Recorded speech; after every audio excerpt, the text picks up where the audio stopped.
एक प्रसंग आता है कि शनि की 7.5 एक बार हनुमान जी पे ही आ गई।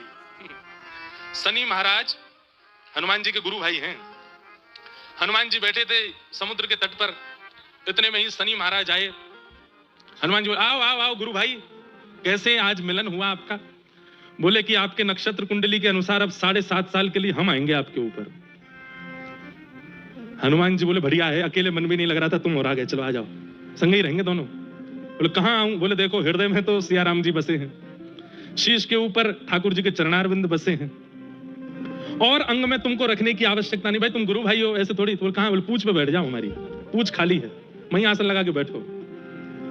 शनि महाराज जैसे पूछ पे बैठे। हनुमान जी का रोज का नियम है, सुबह उठते ही पहले तो तीनों लोकों की परिक्रमा करके आते हैं, और तीनों लोकों की परिक्रमा करके फिर राम पथ पर घूम के आते हैं, अयोध्या से लंका तक पूरा भ्रमण करके आते हैं।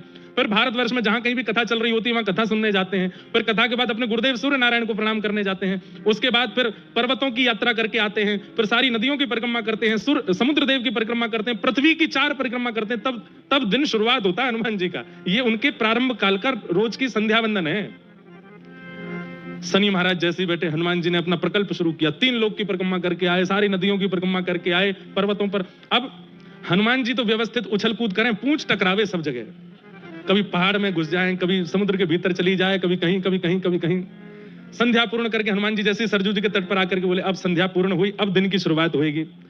इतने में क्या देखा, शनि महाराज लुढ़क पुढ़क होकर गिर पड़े। बोले सुनो, अकेले ही रहो, मुझे नहीं रहना संग में। नहीं नहीं, आ जाओ, अभी तो संध्या हुई है, अभी तो राजभोग होगा, प्यारू होगा, कलेऊ होगा। बोले अकेले ही करो, हमको नहीं रहना।